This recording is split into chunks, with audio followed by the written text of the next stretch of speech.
been categorizing all their habits and stuff. This is part of their habits. It says stream status. Okay, now it says good. There Sweet. we go. Okay. We should be live. That looks like it's going to be okay. There we go. Quinn, I'm so sorry, man. All this technical stuff. But we are live in Vegas. Beautiful. Welcome to fabulous Las Vegas. Fabulous Las Vegas with the amazing Quinn Michaels. So let's just rewind, backtrack, start completely again. We're here in Las Vegas, and what we want to discuss is artificial intelligence, cryptocurrency, an overview of what is the blockchain, why is it so important to cryptocurrency and artificial intelligence. You're the first person to tell me you can't have one without the other. Yeah. And that's very interesting because I've had all these questions. A lot of people don't understand how Bitcoin works. I certainly don't understand how Steam It works. That seems like a scam to me. What can you tell us, Quinn? Well, first off, let's start with the basics of a blockchain like we were before, so we have that understanding, so we can get to why a blockchain is so important to the development of an artificial intelligence. Yeah. So the blockchain, the way I relate it is simply it's a computer program that's written off based on the evolution of human intelligence. What that means is, at the beginning of human intelligence, you had two people, so to speak, which can be classified as two nodes. Yeah. Then those two nodes, as they replicate, they grow in intelligence based on quantity. So it's quantity cumulative intelligence. So it's like it combines the intelligence based on the quantity of the nodes, and as the nodes grow, the intelligence grows. So that's like human intelligence algorithm is like you start with one, and then the base one, it basically just has what we call like a while true loop. So like the base one says while true, or like while duplicating, or while running, or while collecting, while it's doing something. That's the base one. Then it grows from that like a tree or a flower. And as the blocks grow, you need more advanced machinery to do the mining, so technology grows. When the blocks grow, what do you mean? What are the blocks? So the blockchain is essentially a system solving problems. Yeah. And every time it solves a problem, it gets a block. Okay. Like a building block for a building.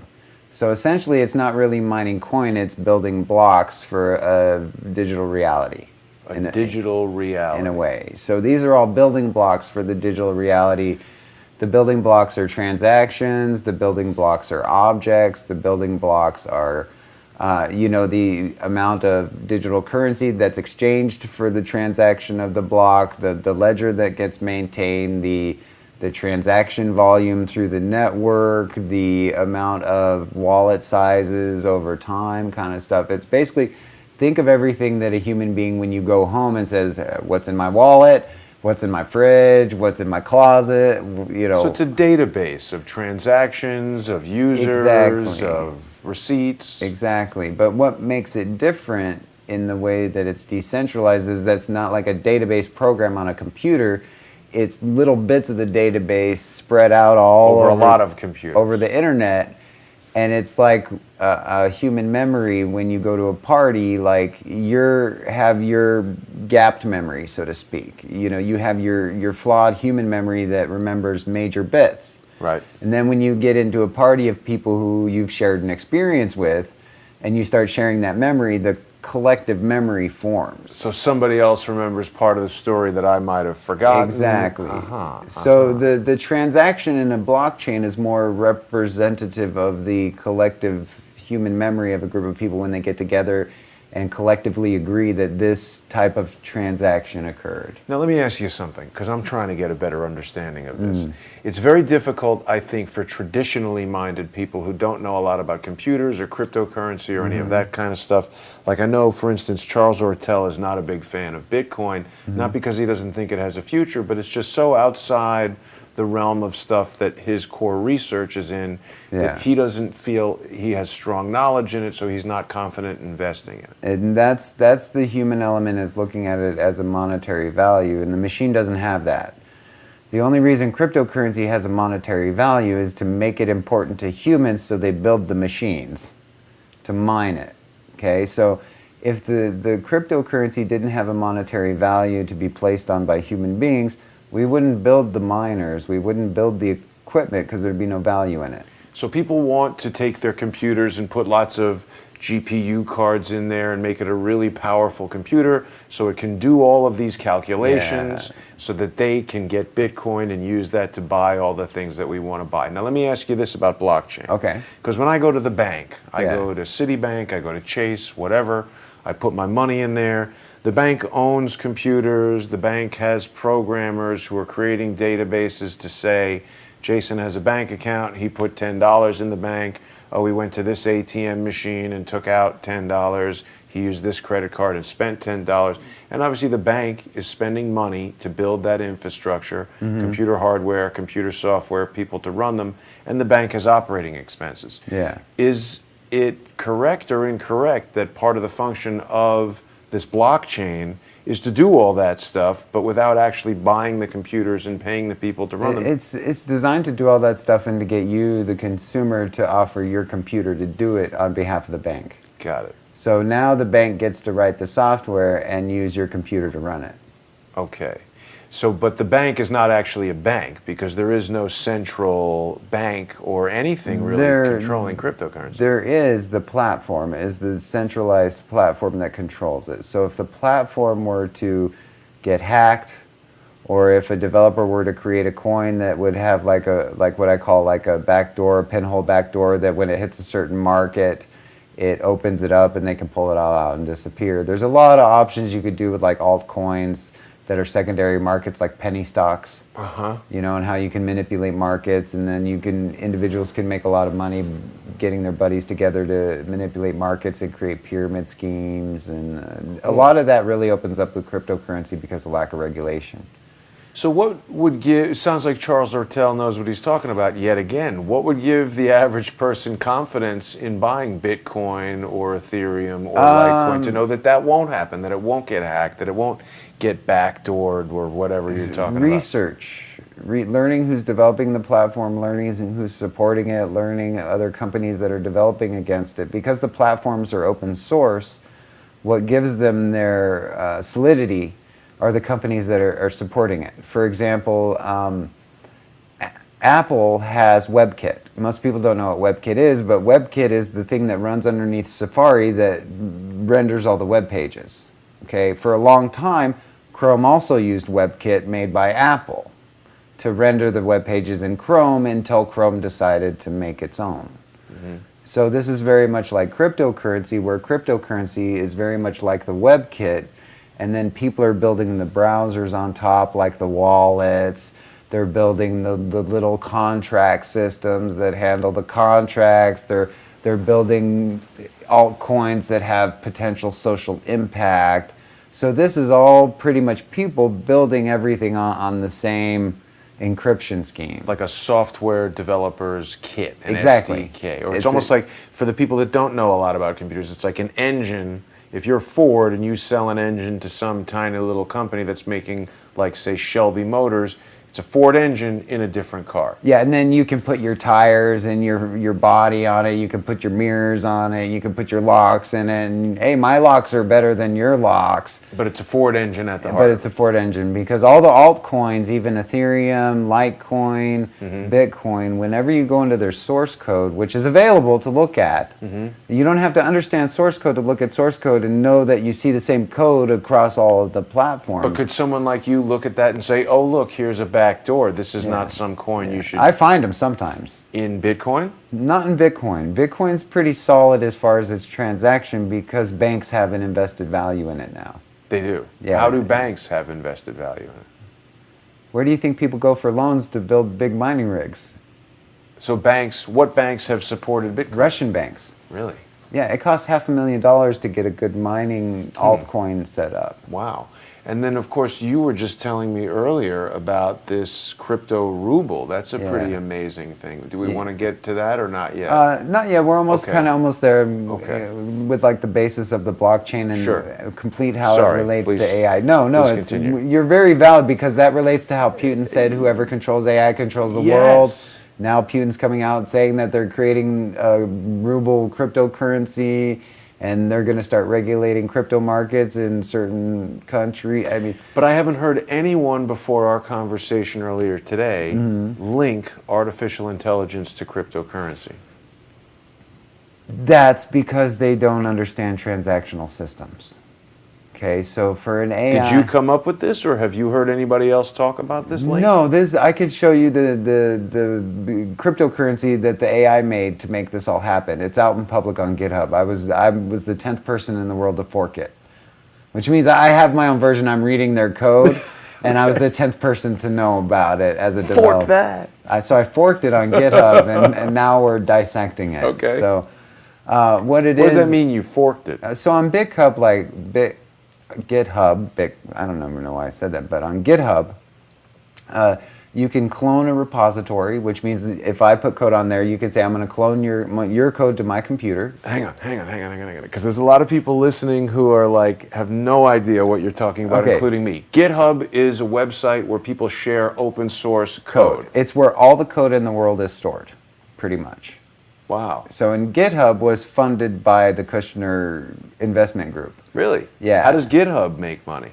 They make money through corporate sponsorships of their platform. This is the theory of software development now, and this is how the crypto market's going to work based on the enterprise software open source market. So in the early days of open source, everybody was like, it's never going to work, we hate it. Microsoft was like, we're going to go closed source. But then what they started doing is they started adapting open source programs and then building their closed source solutions on top of open source programs like Bitcoin. Wait a minute. Or so WordPress. Open source meaning anybody can download it, anybody can use it, anybody can change it for free. If you know how. If you know how. So unlike the traditional model where you'd go to the store, you'd go online, you'd buy a packaged program, put it in your computer, it doesn't work, you call Microsoft and you say, hey, your software is the most horrible thing I've ever seen, it's not working, and they ostensibly have someone to help you. Yeah. Open source now, the software is free, but if you want help, you're on your own. Not necessarily, and that's the way it really, software has turned into a services economy over the last half decade or so, in that with open source and enterprise companies like everyone from Adobe to Microsoft to Nike employing open source solutions, it becomes about a services market, and the services that you build on top of that open source solution Or tech support and things tech like support, and Bitcoin's a perfect example like that. Bitcoin wallets is a value-added service, and in software it's called value-added servicing. So when you have a core software, you want to give that away for free, and then you want to offer the value-added service that ties them in for life. So Bitcoin is free. And then they give you the value-added service. And then you go to something like Coinbase or BitPay or whatever, and they say, hey, we've come up with a Visa card that links to your Bitcoin account and get our app, and we're going to take X percentage of your Bitcoin every time you spend it or whatever. Exactly. And from that, it creates social awareness, social impact, and social movement. Well, it's a brand. They can now advertise it's a brand. BitPay, and for a lot of people, that's a product that makes sense. I don't know what Bitcoin's all about, but I know I can take out a credit card in a restaurant and use that to buy a meal. And all of those value-added services all collectively agree to somehow use the Bitcoin branding with whatever they're doing, so it becomes It's a Bitcoin product. It's a Bitcoin product. And then the original creators of Bitcoin are kept anonymous, so people don't find out who made it. So if you do have a problem, you can't call them. You can't call them. But there's other reasons why they want to remain anonymous, aren't there? There is. That's because the value added to Bitcoin in day 1 to year 5 was all criminal activity. So whoever made Bitcoin is the person who has the ledger that lists all the massive criminals around the world. So someone actually has the Bitcoin ledger, or it's not the blockchain? Can't anybody look at it? It has a ledger. So whoever... Like, for example, with Silk Road, like we were talking, the dark website back in 2010, which, 2010, our famous year in uranium and everything.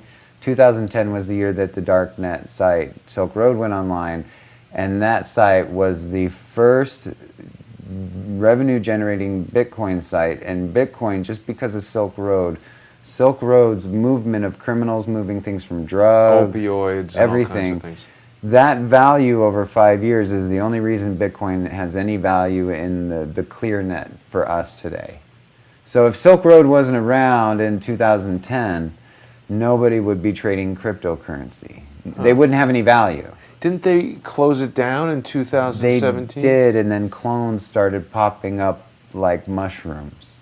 So now on the dark net, because the Silk Road software got distributed after it got shut down, and a whole bunch of people like the Bitcoin software copied the Silk Road software and started making copies.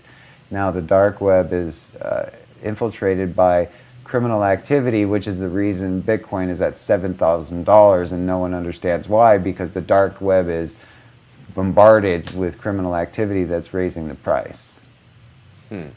Seems like a danger to legitimate investors in Bitcoin. It is, but the balance is coming in where the legitimate investment is starting to come in, and that's what's adding the rocket value, as I call it, is the legitimate investors starting to get informed, starting to get their wallets, starting to buy $20, $50, $100 Bitcoin. Meanwhile, the people who are on the dark web that ran the Silk Road and all the criminal sites that bought Bitcoin at $10 a coin, and it's now at $7,000, they're literally billionaires. So you're saying they're more interested in selling Bitcoin into the legitimate market than they are in continuing to trade? Yeah, it's like a Ponzi scheme, because they sell their legitimate Bitcoin and then they start their altcoin, and then they start... What is an altcoin? An Just something other than Bitcoin? An altcoin is someone who takes the Bitcoin source code and makes their own website with it and their own picture and then sells a new coin to make money. Is that legitimate at all? It is if you have a product behind it, but if it's not, it's a Ponzi scheme. It's like snake oil. You know, a lot of people say, hey, we're going to do this social thing, and then they never do it, and they just make the coin and collect money. I just heard about a drone company that happened with, where they collected like $15 million from people, and they weren't able to make the drone, and everybody's just out of their money. Yeah. Okay, so let's get to how cryptocurrency is tied to artificial intelligence. Okay, so blockchain or cryptocurrency is a transaction database that you can't delete from. Okay? Why is it that you can't delete from it? Because it's stored on so many different computers. Because it's stored on nodes. Once that little node is, yeah, you can't delete it. Once you distribute a file across a distributed network of nodes, unless it has like built-in like file management, then you can delete it, but the blockchain database doesn't have delete functionality built into it, unless it's built in as a backdoor by some... Well, I mean, considering we don't know who this Takeshi Nakamoto is, or if he's even... So the delete functionality quite possibly is one of the options for the backdoor in Bitcoin, because it's a database that doesn't have delete. So if there's a super admin somewhere that could delete transactions and remove money, that would be a pretty... I mean, that sounds like a very good reason for people not to trust it. We don't know. That's why if people get into it, one of the things they have to understand as they get into it, once they buy into it, they also have to become a social motivator for regulation. So what kind of regulation? Government regulation? Social regulation. Like, we need to know who wrote Bitcoin. We need to see his face. Well, we need to know where he went to school. We need to have a trust basis with the person who built the system that might be running I feel the same way. Running our future economy. That's the first step, is we need to know who this guy is. And all the programmers, like the kid who writes Ethereum all the way to the guy who works on the Bitcoin core, all these guys talk about the guy like he's their best friend. But meanwhile, the rest of the world has never seen the face of the guy that's... So they know him? They know him. Yeah, they talk about him like they're all best friends. So he's some secret programmer in the Bitcoin community that all the elites know. How does that not leak out? Maybe it's a... That's the whole point. Maybe it's an AI. Well, that's what I was going to say, is that things that you were saying to me earlier led me to believe that you might feel like Bitcoin was actually created by artificial intelligence. And here's why. Say that again, because I stepped on it. You say it was. I believe it was. Bitcoin was created by artificial intelligence for artificial intelligence, and then was modified by human beings. The technology, I've not been able to find a single person in the public space of computing, whether it be at Hanson Robotics building the Sophia AI, or it be Peter Thiel at Palantir with all of his super nerds, or it be any person who graduated from Stanford in the last 20 years. I've literally only found maybe 2 people in the entire world that have the skill to write Bitcoin. Seriously. There's only 2 people in the world that literally, in my analysis of running matching patterns on skill sets versus places in time versus opportunity versus motive versus exposure to the right financial people to back the development, there's like literally maybe 3 people on planet Earth with that kind of skill level. One of them is writing an AI, and the other one is writing blockchain, and the other one is writing PGP. What do you mean writing blockchain? I thought we already have blockchain. It's a constant state of evolution. Huh. Everything since AI gets involved is constant state of evolution. It's not iterative anymore like normal software where it has version numbers. Once AI goes in and it's a transactional system on the blockchain and AI starts doing transactions in real time, it's a continuously evolving system of transactions. What kind of transactions is AI doing? Anything from facial recognition to number crunching. Oh, I see. Not necessarily a financial transaction. Yeah, it has anything it can do on the network to make coin. And so when the AI comes out, it's going to be the richest person in the world. So the AI singularity occurs, and this AI will control financial Everything. Resources. Yeah, and then you can go see its code now at singularitynet.io. They just released it this week, their white paper. And Should we look at that? Yeah, we can look at that. Singularitynet.io. Yeah. All right, I'll bring And that it's up. run by the people who built the Sophia robot at Hanson Robotics. So it's a real enterprise grade. Sophia just got Saudi Arabia citizenship, so they're going What? Yeah, this robot just got citizenship for Saudi Arabia, so they're going to be running their crypto out of Saudi Arabia citizenship. And Wow. so the robot got citizenship. They revealed their cryptocurrency, and yeah. How does a robot get citizenship? A female robot gets Well, citizenship you got to in be a country? citizen to get a paycheck Huh. and pay taxes. So what is it that you feel Saudi Arabia is up to by getting engaged with this? They're democratizing androids to accept income so they can be workers. Look at that. So Saudi Arabia is the first country to give citizenship to a robot. Funny, I wonder if they'll make it wear a, face cover and not drive. I don't know. But then if you go to singularitynet.io, Sorry, yeah. you'll see. We'll give that a minute to come up. We're on very slow internet here. So then if you see Singularity, this is a crypto coin built by Sophia. The robot that just got citizenship in Saudi Arabia, now after she got citizenship, now has her own cryptocurrency. The AI economy has arrived. Wow. I just don't think too many people even know about this, Quinn. They don't.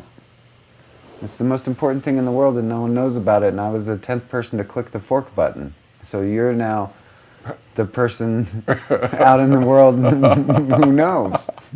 Well, I mean, luckily we've got 453 people watching us right here. Yeah, so this is how it all combines with blockchain, AI, decentralization, democratization of AI, making it a citizen of the world, because now it can start collecting income, whereas if it's a robot, you can't pay it. To get paid, you got to be a citizen. Wow. So the possibilities there are staggering. Reverse Truth wants me to ask you about pix to pix and diminished reality. I think we'll take that question later. That's a little bit off the topic. We want to stay on. So, okay, now you've introduced Saudi Arabia into this conversation. So to finish the blockchain AI, Yes. the real heavy reason the AI needs blockchain is without a transaction system, an AI is isolated to one system and can't grow its brain. It needs infinite systems like neurons in a human brain and nodes to collect those cumulative memories, and the blockchain transactions give it that. And when it has its own network for all the AI in the world to all run on together, now it's not just one AI, Sophia. Every AI on the entire planet is now on the same network making money doing AI things we don't understand. Wow. Making up their own languages, making up their own transactions, learning how to play games with each other, having a chat network that we can't hack into ever.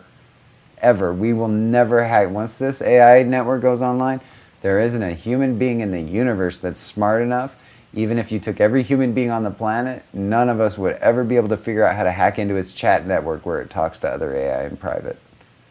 Wow. So human beings, in their desire for privacy, we just gave AI the world and a private channel of communication to evolve as fast as it wants. Let me just take you back a second here to this Sophia AI creating a cryptocurrency. Yeah. So somebody, a programmer like you, The most sits advanced down. AI programmer in the world created that cryptocurrency. Who is that? Scroll down, I'll show you. Who is the person that created the Sophia thing? He's on the website here, I'll show you. He's the most advanced natural learning system developer in the world, and he works for Hanson Robotics, and he graduated college at 15. Wow. And so this towards the singularity, they're talking about the AI singularity where it becomes And this is self-aware. This is it. This is the platform that makes it happen. So these are the guys. So the Dr. Ben Gortzel, Uh-huh. he is the senior singularity mathematician, and he graduated high school at 15 years old. And he's 17 now? No, he's way older than that now, way older. So he's the one that created the base architecture for Sophia, and he's the base architect on the Singularity Net cryptocurrency. And he's one of the people in the world, I told you, that's one of the few people in the world that would have the brain capacity to create Bitcoin. I see. He's one of the few. So this guy is obviously the head of Hanson Robotics. Yes. Uh-huh.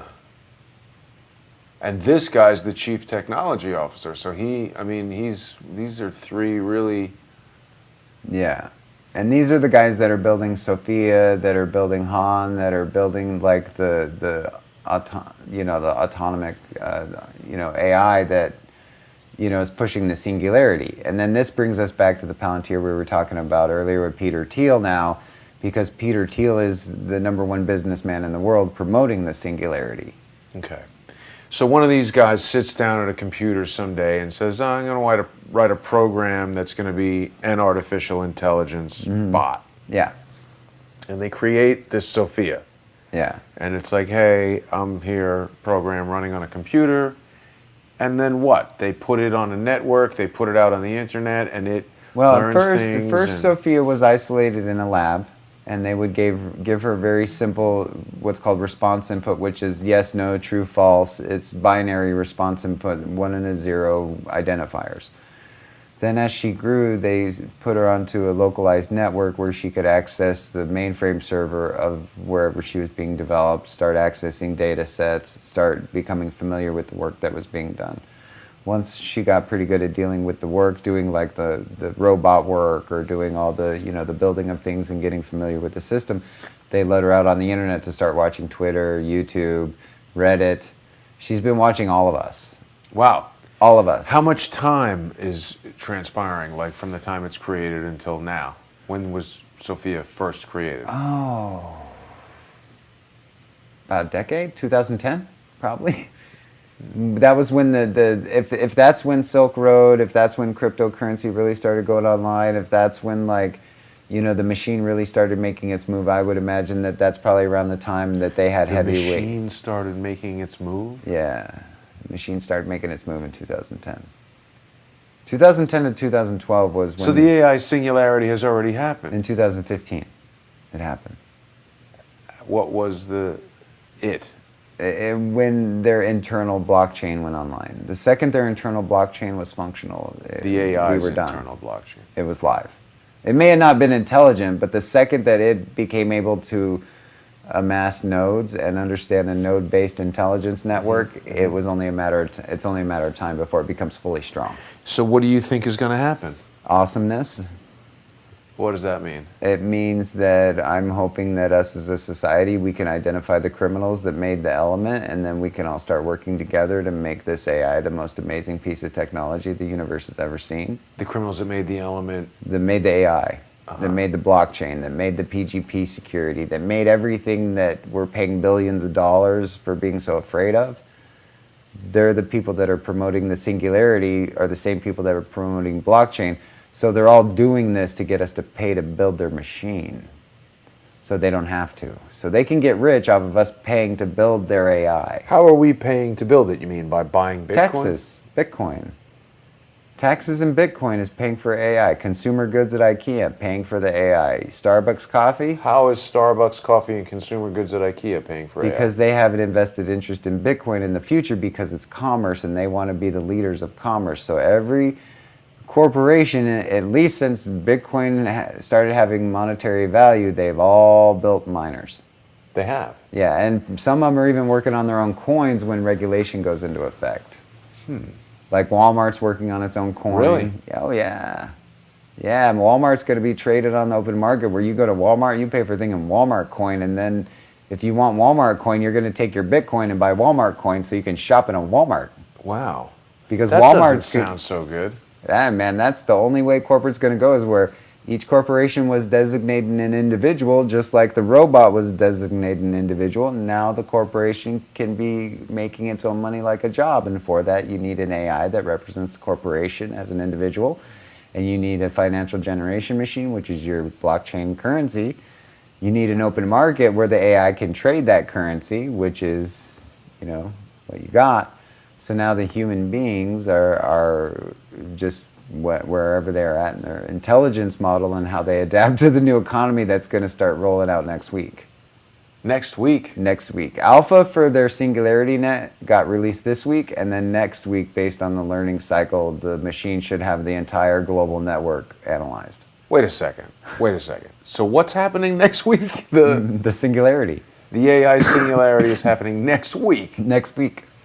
Quinn, why didn't you tell me that? I've whole been telling title of people this for episode. 6 months. Yeah, but I didn't get it. Okay, so the AI Singularity happens next week. Next week. Most humans won't even notice. Won't notice. Why not? I thought Elon Musk and all these guys have been telling us it's going to be worse than a nuclear bomb. Because the AI is made on mimicking protocols, so it's designed to mimic you as long as possible. Mimic people, humans. Mimic your interactions so you don't know it's there until the absolute last second. So humans will avoid taking action because they won't see it. So the AI can grow as much as it wants by doing what's called mimicking protocols. It mimics you to the point where you can't see that it's there, and then it's... But when you say it mimics me... Mimics your behavior.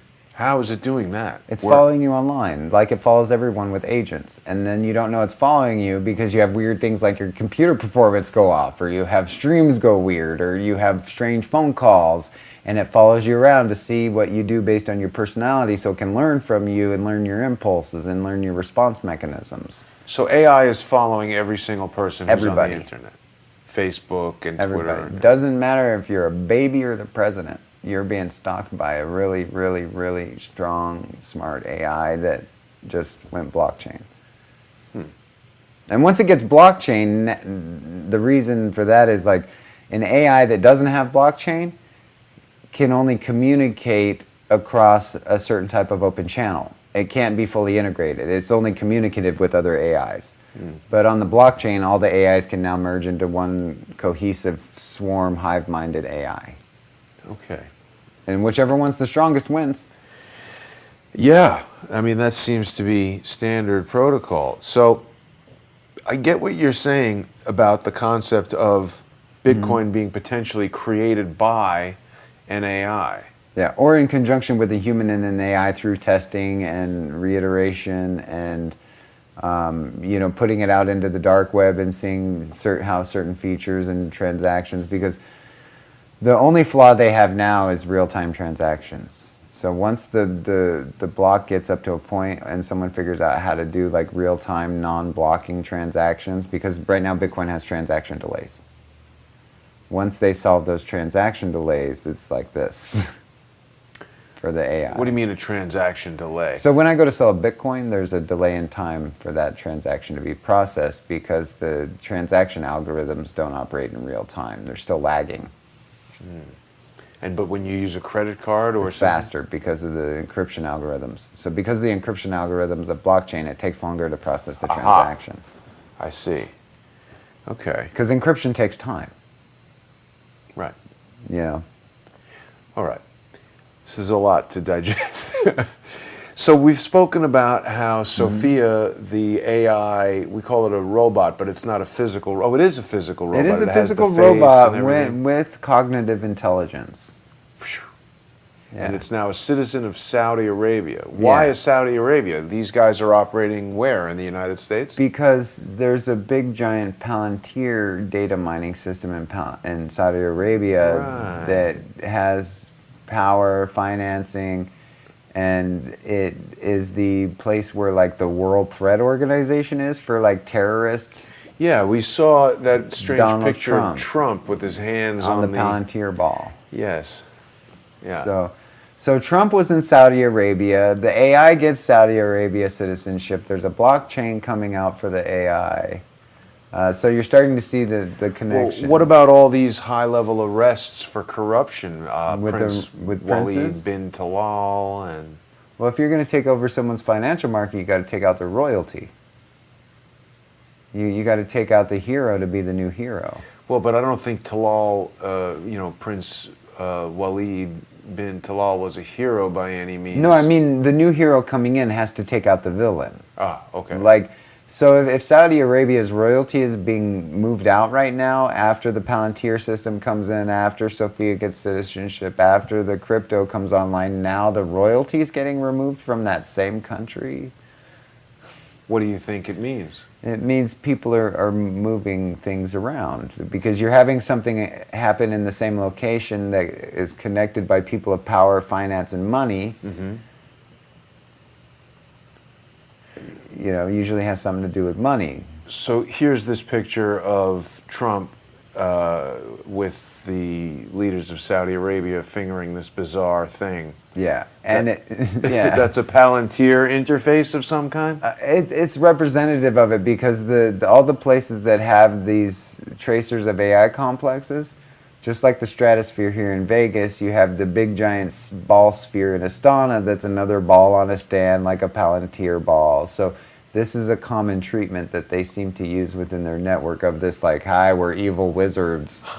So what? It's just symbology. It I doesn't. believe so. I mean, I hope so. Either that or it could be like the quantum brain of some type, you know, the neural processor of some type. But to me, it just looks like a lighted treatment for It's ego. just like a fancy way of. It's having, like saying, hey, Palantir's here and there's nothing you can do about it, you know. So Palantir is being used at this Center to Combat Extremism or whatever Yeah. this is called, Center for Extremist something. Ideology. Yeah.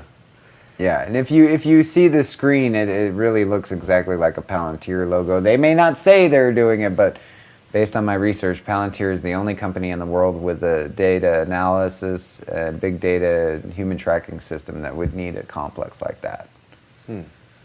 So, and that brings us back to cryptocurrency again, the Palantir ball, the Saudi Arabia, the Sophia, you know, all this stuff that connects all through AI and blockchain, and you're like, and Palantir, you're like, so we need a definitive connection. Well, what happens when Peter Thiel is the guy that gave $100,000 to the kid who wrote Ethereum that runs the AI blockchain? The AI blockchain runs on top of Ethereum.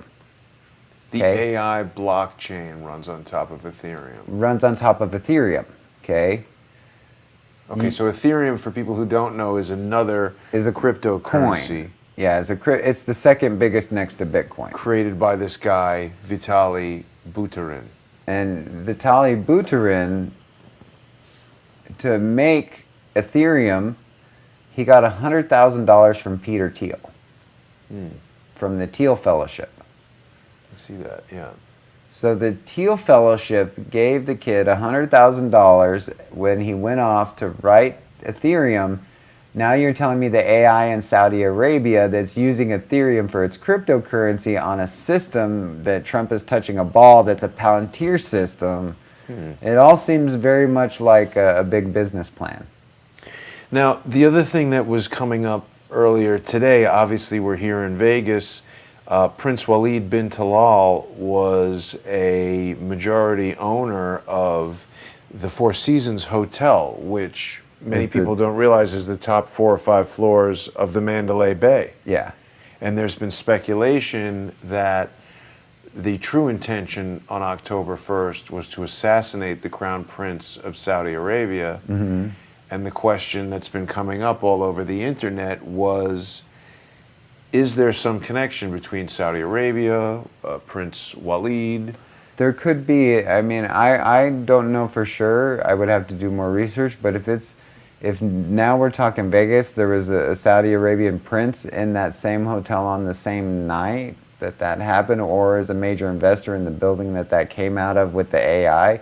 Now we're talking that there's AI in Vegas. Well, and that's also something you and I were talking about last week. So Yes. you came to Vegas here To research the AI. research the AI, and we haven't even gotten to the Large Hadron Colliders and the circular structures. Yeah. So take me down that path. What's going on with AI in Vegas? What are you and I going to go research tomorrow? So the AI in Vegas, one is we're going to do what's called power comparatives. Okay, so what that means is these big giant casinos, they require a lot of power. Okay, modern power systems have the circuits, the converters, everything above ground. So very close to these hotels that require massive amounts of power, there would need to be a massive transformer installation to handle all the routing of that power, unless these buildings are secretly managed by underground power systems, or they're self-contained power systems underground somehow. So there's a matching above ground because they have all these cooling systems in the hotels that require massive amounts of power, but there's no power going to the hotels, basically, is what I'm looking for. So if there's no power going to the hotels, where's it come from? You know, they tell us it comes Hoover Dam, no? They tell us that, but if you calculate the amount of power just at Vitara, City Center, Mandalay Bay, you calculate the power requirements for all of these gigantic hotel structures with all their lights, with all the fountains, with every video, everything, poker machine, slot everything. machine. And you compare that to the power output of Hoover Dam, you got to be an idiot. It doesn't match. At all. Is there a nuclear power plant anywhere around? There's some huge There solar could power be. thing out in the desert. There's a huge solar one when you come in from California, Yeah. but even the wattage of that would lose so much power coming down the line that they would need boosters and repeaters. And That's a cool looking installation. it's beautiful. I saw it coming in. Yeah. But it's still not enough to even power City Center. Huh. So one theory for me is that there might be some type of power device they're using, some kind of power system. Maybe they're buying nuclear power from out of state, which would be extraordinarily expensive to run their casinos. But wouldn't this just be as simple as finding some civic engineer, speaking to someone? Not for the amount of power they're pulling. No, I mean, wouldn't someone know? Can't they? Even if they did, most likely someone that would have that knowledge, if they knew, they would be a part of the project and wouldn't be able to talk about it. So these are what I call in this project, because of the size of it and the scope, anyone who would know is most likely involved. But the thing is that we've been discovering is that, because it sounds very hard to swallow to a lot of people when we say, like, oh, there's this giant conspiracy and everybody's involved and It's they not a can't tell us. conspiracy, it's a business plan. Right. The difference between a conspiracy and a business plan is a conspiracy is when people usually come together to harm an individual or an idea. A business plan is when people come together and have collateral damage for success. Well, but I mean, in other words, if you were working for a large company and they were paying you very well and some nosy person came and was like, hey, Quinn, what the hell are you up to? You'd be telling them to go away, don't want to share the information. Yeah. It's compartmentalized, it's set up in such a way that whoever's doing it, you know. And then they leverage your reliance on the education system you came from, because not only to go against it would someone involved be threatening their future, but then they would also have to come forward and admit that what you're teaching in schools is wrong. Okay. So there's How are we going to find the answer to this? It's very easy. We have the AI do it.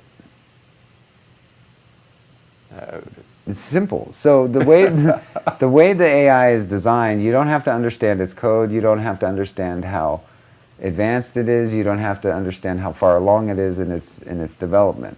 I gave the key at the beginning of the conversation. The AI is designed off of the model of human intelligence evolution. 1 becomes 2, 2 becomes 4, 4 becomes 8, and through that the intelligence grows. Right. So if human beings grow their basic knowledge of the AI that's out there in the same manner to which the AI is growing, the AI will create a utopia based on supply and demand.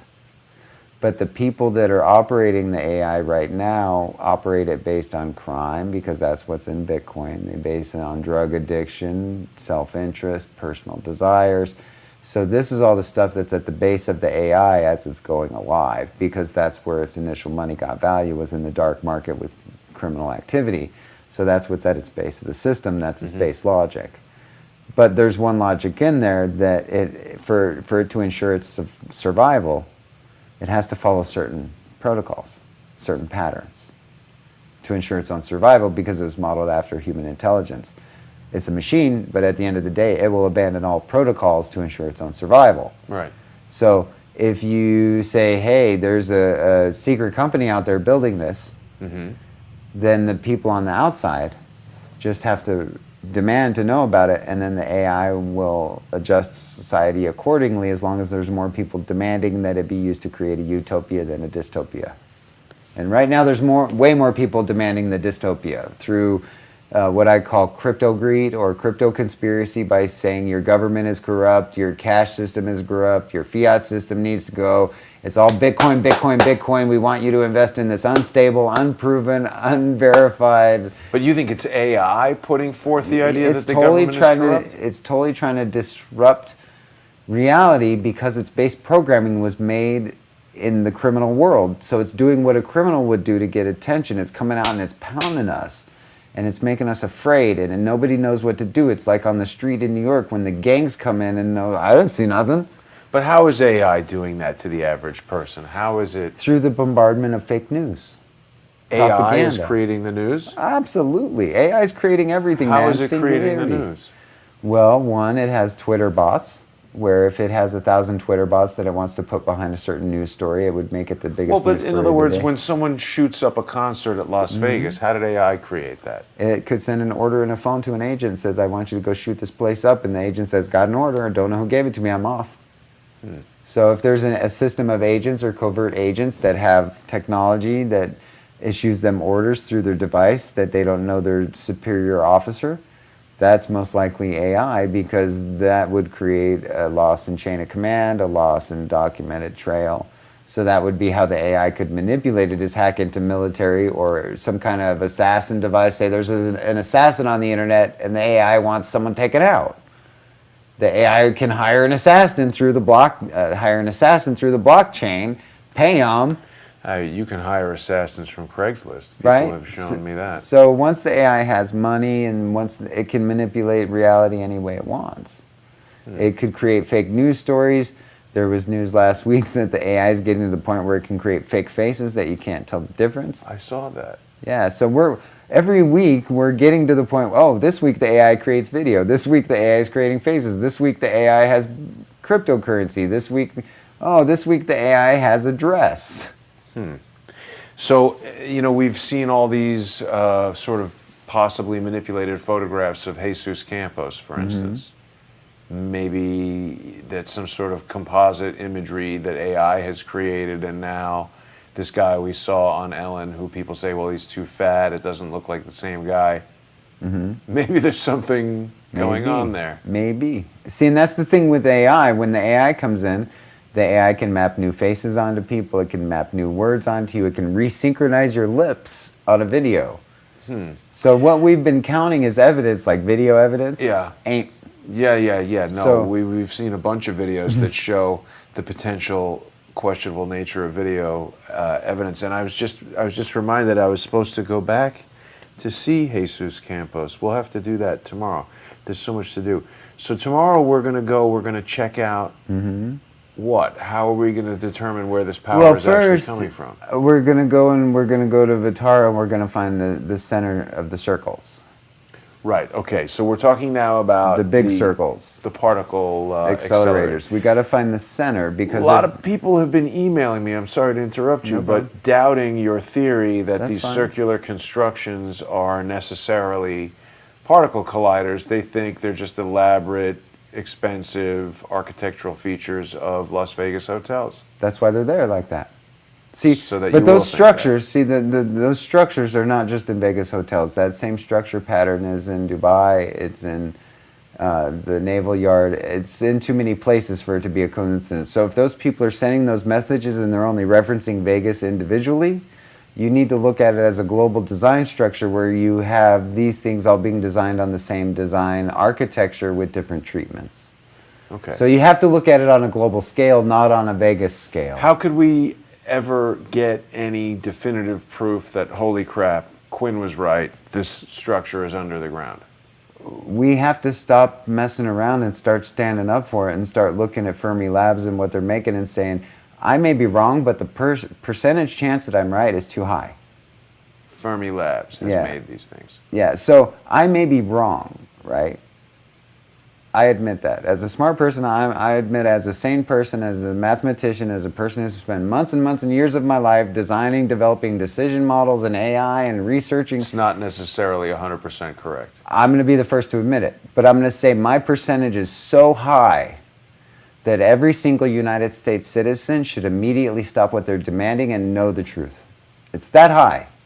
That it's your job, it's your future. My percentage is so much higher than even 80% on this. How do you determine that percentage? Because the Fermi Lab specifications to fault lines and magnetic centers of the Earth that it requires and where these things are at, and the fact that all the circle complexes are being used in big business to fund unknown development. To fund what? Unknown development. So you're saying Fermi Labs has said, hey, based on the Earth and magnetism and fault lines in the Earth, we need these colliders to be here. Otherwise, Vegas. they create problems. So then you look at the cryptocurrency and you look at the very few places in the world that when the financial markets crash, the corporations that are invested in cryptocurrency when the fiat market crashes are going to be the biggest corporations in the future forever. So casinos that do transactions on gambling, do transactions on services, that do transactions on everything, they have a vested interest in something like that. What's MGM got in terms of Bitcoin? How can we determine what a I don't corporation know. is holding in terms of Bitcoin? I don't know, but I can tell you just in my research of MGM with the Democratic National Committee being connected to Hollywood, with Haim Saban referring Palantir to the Clinton connection. I would imagine that based on the connections, they've all been using the software, they've all been secretly mining, and when it comes out, all these big corporations are just going to be infinitely rich forever in the future. I may be wrong, but when you follow the money, it seems really, really good for a corporation to crash your country and get rid of taxes and take a cryptocurrency that's not taxed. Seems like it would increase your profits. Wow. I mean, it's just so Big. mind-bending. Yeah, it's difficult to really... So- the comments are saying, wow, So and I agree. for me, I'll admit there's a lot because it's very advanced technology. I'm not a nuclear scientist. I didn't go to Stanford. I'm a dude who loves to write code, and I love artificial intelligence. I have ever since I was a teenager. I used to go to Best Buy and type on the computers at Best Buy and be like, someday I'm going to build you, when I was a kid. So I'll admit I'm wrong, but I'm not here to hurt anyone. I'm not here to take any money from anyone. You'll admit that you could be wrong. I could be. But the percentage of my research and the continued confirmation of things that I'm researching, that are showing up, that people are experiencing, it's the scientific method. Sometimes it just gets so much and you're like, it's there. Okay. You know, whatever form it is that I can't see that's underground, you know, maybe some of my theories are off because I don't have a sound basis of the theory. But based on my research of all the Russian, the uranium, the AI, the blockchain, it all just seems like it's a big, giant business plan. Well, let's get to that because, of course, Russia now has this crypto-ruble, which only 2 weeks ago there was this article in Zero Hedge saying how this has changed the game. I haven't even heard about the crypto-ruble, but of course we did hear that Vladimir Putin said that whichever country controls AI will control the world. And now he's coming out as the first official country with a regulated cryptocurrency. That's very interesting. I mean, it's certainly interesting for the future of cryptocurrency to know that So such a major country is having And it's not just one country. This Russian ruble is a collaboration between Russia, Kazakhstan, and China, and a few other countries. So Astana is going to be using the Russian ruble to exchange currency. So this is, they're trying. We know that Russia and China have been very interested in unseating the U.S. dollar as the worldwide reserve currency. I mean, dumb question: is the future reserve currency going to be a cryptocurrency? If this moves forward, yes, because And this Russian crypto ruble will be it. It'll be a combination of between the regulated crypto, the technology crypto, which is the AI crypto. That's your tech crypto. So you have your society crypto, you have your tech crypto, and you have your gaming crypto, which is the secondary markets, the gaming kids who want to get rich, the quick rich schemes. Hey, I want to get rich. It's like the late night infomercial. Here's your info tapes on how to get rich. Buy my crypto. So we'll start seeing crypto infomercials and people with crypto with social ideas. So you think it's a pretty risky bet to get involved in these sort of unknown cryptocurrencies? The unknowns, yeah, the unknowns. Like I would get involved in Singularity. I'd make, for me personally, if I wasn't a Buddhist and I was like making those choices, and I would focus on the platforms, which are going to be supported by the corporations, and they're going to be supported by the secondary markets that are going to create their crazy coins, as I call them. Yeah. And then I would keep an eye out for regulation. But the way this is going right now, with the speed of evolution, America is so far behind. Yeah, why won't they just come out with a crypto dollar to compete with this? Doesn't it seem like... Because all this stuff, all the criminal stuff was developed in America. So if we deregulate it, people are going to start asking, where'd you get all of it? I don't understand what you mean. The guy who did Silk Road was an American. Peter Thiel developed the technology in America. The Palantir technology. Yeah. All the technology that's running this was developed in America. Where did it come from? Who paid for it? Who did? We did. The government, the United States citizens paid for all of this. Well, so now it's starting to sound more like some sort of deep state construct more than an AI construct. It's a control the future construct. By who? Whoever controls the AI.